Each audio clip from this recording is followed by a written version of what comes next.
Hey everybody, it's Chuck Esposito here with Jason McCormick at Red Rocks Race and Sportsbook. It's hard to believe, the madness of March. We're down to the semifinals. 4 teams left. Maybe a number one that nobody thought would be the number one that's left, and that's Virginia. Everybody thought maybe it'd be North Carolina and Duke, who might be playing for the 4th time. They're both out.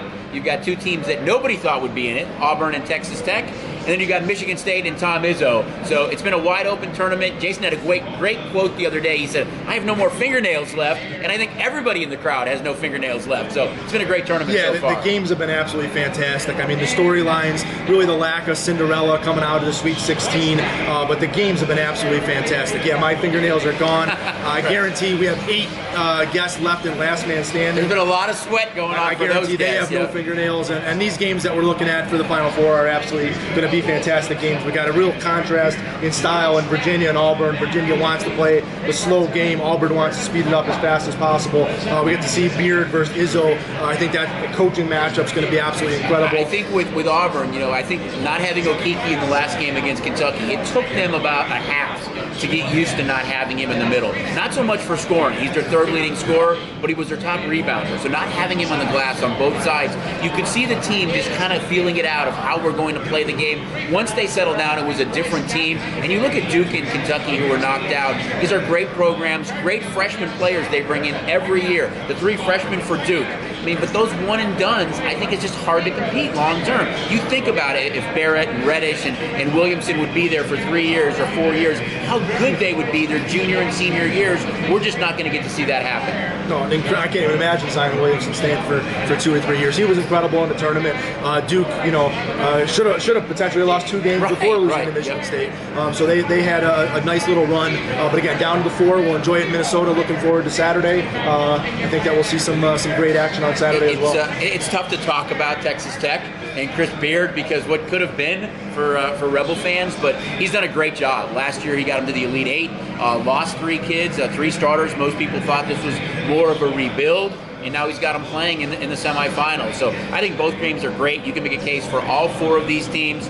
Tony Bennett finally gets a team to the Final Four and maybe a chance to win a national championship after being the overall number 1 seed last year, who was knocked out by a 16. And they're the one that's remaining. And again, nobody thought it would be Virginia. It'd be Carolina and Duke. But it's not all about hoops this weekend, is it, Jay? Oh, baseball's been absolutely fantastic. Off to a great start. Kind of seeing some things that are a little bit surprising. Right. Boston struggled out of the box here. Tampa Bay is on fire. The Phillies with Harper, they're 4-0, playing fantastic. Baltimore, who thought is potentially a team that's going to lose over 100 games. Right. They're 4-1, playing some good baseball.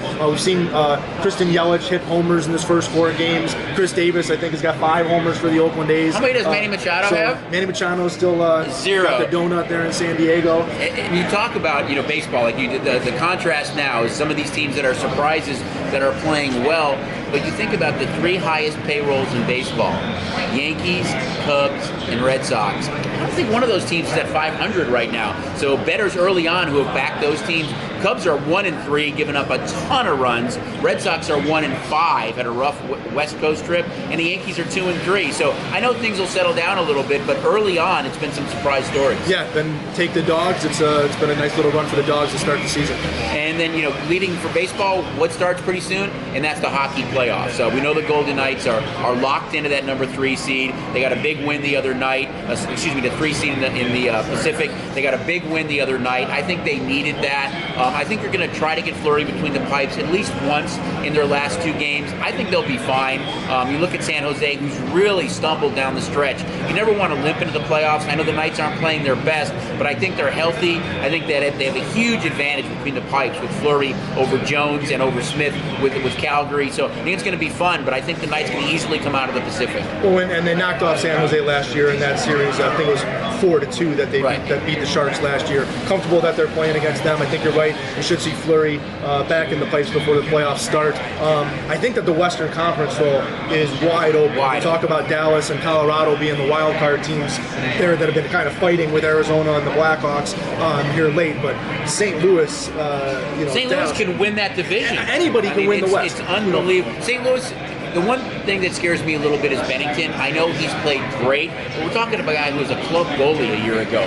So what does he have to pull from if he gives up a lot of goals in a game? Do they go back to Allen? Do they make the change there? But if Bishop is healthy at all for Dallas, and the way that Colorado can score, I think Colorado's a scary team for Calgary, and I agree. I think the West is wide open. It's going to be fun. And San Jose and Vegas played the other night, played last Saturday. San Jose wins. Got a little chippy, yeah. And I think that's going to be fun once this series starts. So don't forget, all these things are going on. But if you can't get here, we love when you guys come out and experience everything that we have to offer, including the bracket madness for beverages, which is great. But don't forget, if you can't get out here, there's one thing that you need, right, Jay? The STN mobile app. We talk about it all the time. Get your app. It's got a $50 bonus, a sign-up bonus going on right now. Bet from anywhere you're at, whether you're at work, whether you're on the couch. Don't have to make the run down to the book. Be able to bet the daytime baseball games. You can be in the book and do it if you don't want to wait in line. You got in play on there as well. Baseball in play, hockey in play, basketball in play. The NBA playoffs are going to be shortly around the corner here as well. So a lot of stuff going on. A great time. They have the STN mobile app.